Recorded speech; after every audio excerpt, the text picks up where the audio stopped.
Okay, so this is my first day off in a few years that I didn't have to pay for or whatever. And aligned with that, I continue to look to improve the Green Meanie project. And in doing so, I was hunting around for what could I give a bump to the spec based on. And the current processor I think tops out with a max turbo of 3.1 gigahertz, and I still have to operate underneath the current El Cheapo fan of 105 watts. So I hunted on AliExpress and we've got this guy. So we had a hunt, the E5 2640 V4, 10 threads, no, 20 threads, 10 cores, but the max turbo frequency is bumped to 3.4. And it's only a few hundred megahertz. It probably won't change the world. But I remember running a third gen Intel quad core, and that topped out at 3.8 gig. And I used that for years. So this will get me a little bit nearer some good performance on this box. The wattage is, I think, it says 90 watts, which is a bit up on the 85 watts of what's currently in there. But not a bad trade-off, and it was like £3.80 on AliExpress. So why not? Let's do it. It even came with a small amount of thermal paste. So fair play to the shipper on that. And yeah, let's go do our thing, and we'll get this aboard. The green meanie will ride some more, and let's go do it.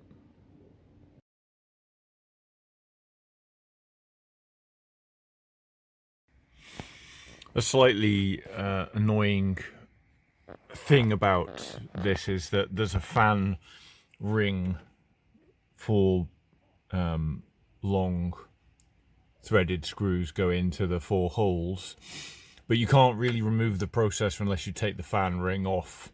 So it's dead easy to do. It's just slightly annoying that you got to like pull it down to that level.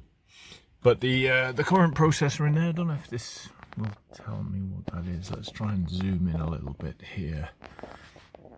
What are we currently running? It's a 2630 V4 is the one that's in there currently. And yeah, we'll pull that one out, put the new one in, and then we'll do our base testing on that.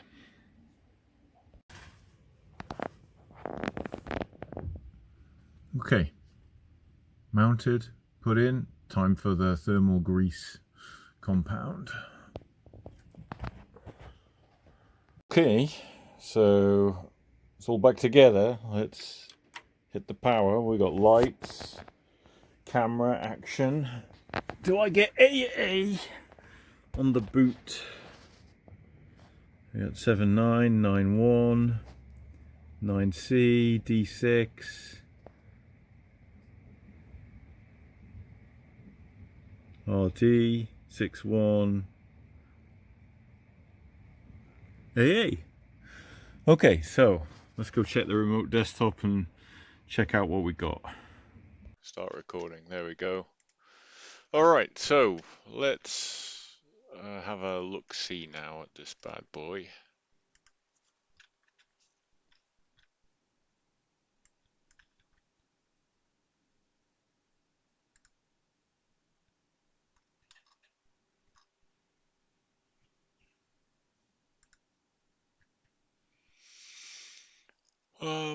CPU, we got the 26 V4. Sorry, let's get this right. 2640 V4 and 10 cores, 20 threads. Let's go do the let's have a look at the CPU bench. Let's pull up CPU bench. Was it there? No, it didn't have it. Oh yeah, CPU Z. Let's do that. Yeah.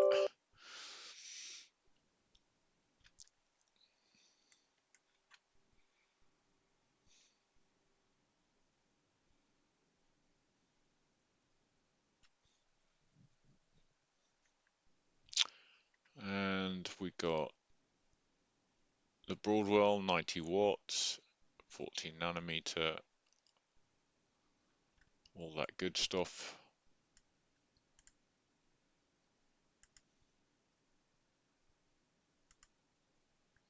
Memory's running quad channel, nice. Okay, so let's pick something.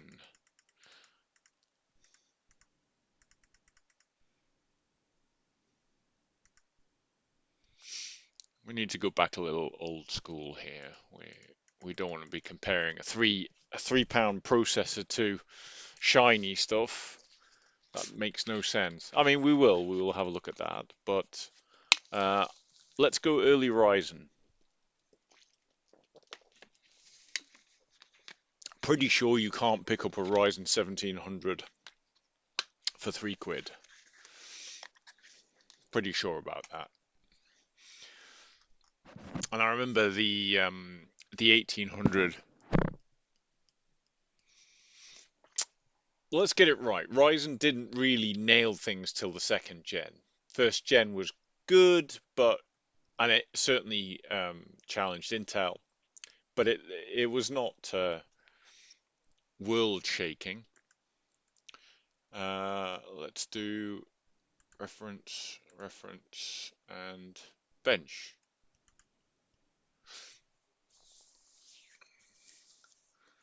So we're just a bit below a first gen Ryzen 8 core 16 thread, just a bit below in the multi-threading. And we'll find out in a second about the single core, single thread. Oh, look at that, neck and neck. Neck and neck.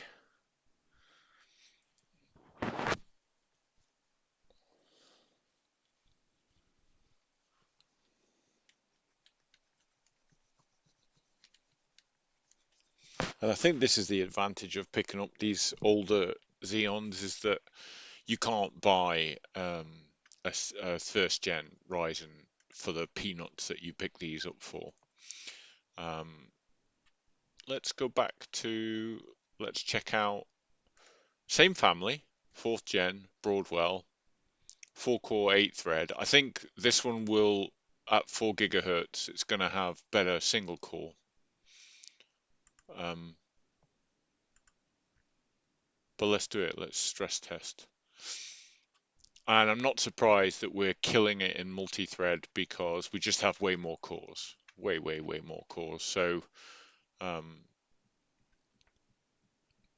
yeah, it's gonna do multi-core workloads pretty well. And we're a bit behind on single core workloads. Let's do that again. Let's do reference. So we're 82% if we go single core. Let's stress the CPU. Let's have a look. Maintaining 2.6 gig with all core.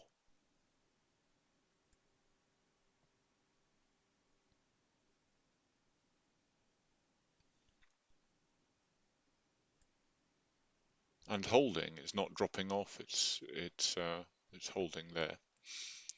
Let's stop that. So let's pick out some different processors. Um,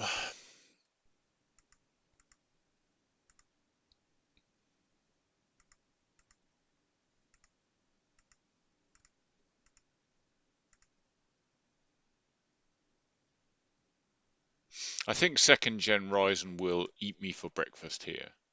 Um, but let's see. Let's have a look.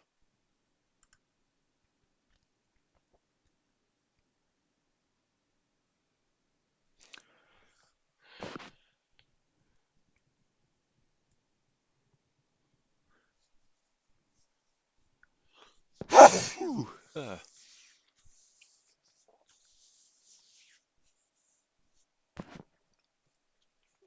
So the second gen Ryzen is beating me on multi-core. It's a higher end second gen Ryzen. Is beating me on multi-core, and it beats me a bit in single core. But for the whole ethos around the budget stuff is to try and get something that's usable. Not that you can outright clear win against good stuff that's newer, but can you pick up something that is reasonably competitive? Uh, now, I think that the third gen Ryzen will brutalize us here. Yeah, you can see here that the gap is opening up on uh, the 3700X,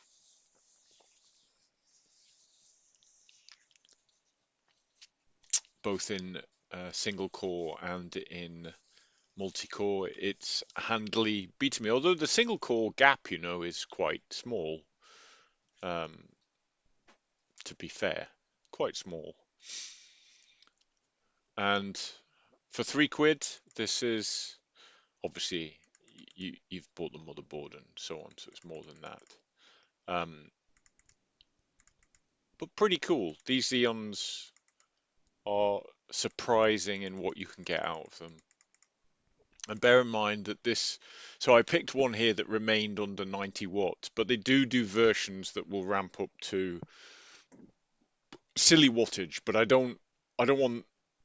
Um, I'm on a budget power supply, and I'm on a Chinese motherboard. So if I just go balls out and spend, to be honest, you can pay 20, 30, 40 pounds for those processors, and I think the value exchange starts to fall away um, if you do that. But I'm happy with this. This is very usable, um, and we're gonna continue to do some testing around things. I did say do something against a full modern thing, right? But I don't think it's fair to do top line stuff. Why don't we look at something like this? I think Ultra 7 155H 16 core 22 threads is not super expensive, I think. Or maybe it is an Ultra 7. What about 10900K? 10 core, 20 thread, 3.7. Yeah, let's bench it. So, and at one point, this was the processor to buy. 10900K, people were buying that for being the Ultra at the time. So it beats me handily, multi-core threading. Um, I'm just over half the performance on that. But single thread, surprisingly usable, I would say.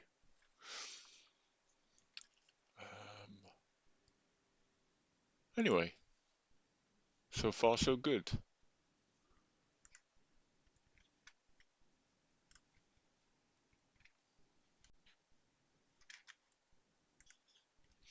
So going back to do our performance testing, let's see, let's see how we do temperature wise on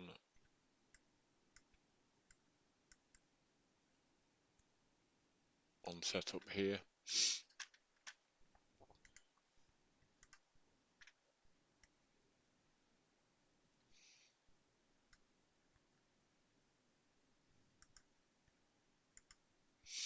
Okay, let's see what we get here.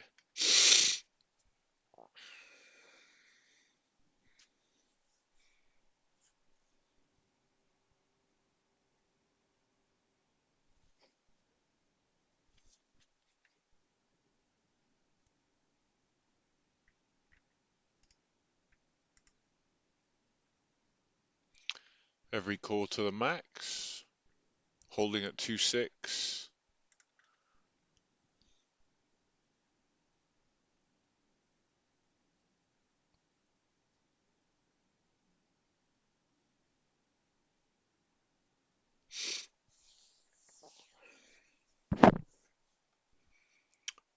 and I would say that it's not a warm day here, so room temperature, I guess, is 15 degrees. Um, but we're maxing out at this here, 41 degrees, 74 core. Um, not really spiking, not really doing anything wild. So I'd take that the fan is fitted, the heatsink and fan is fitted reasonably, and it's staying within the bounds of what that fan can do. Let's go back and look at the task manager, make sure we're still running. Yeah, it's holding steady at basically 2.6 gig, all cores, flat out on a stress test, which you're not really going to do real world, and holding at a steady rate.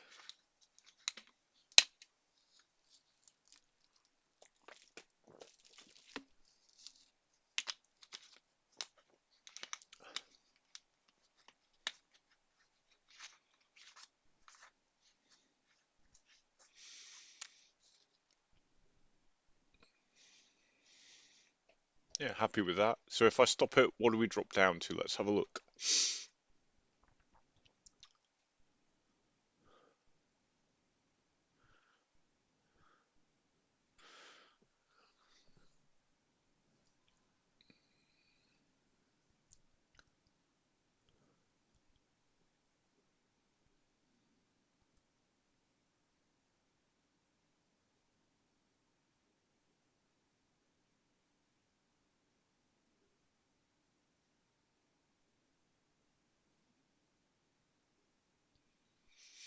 Core temperature 22, core distance TJ max 70, CPU package 28, core max 23. All quite a big drop down from when it was at full tilt. Pretty good.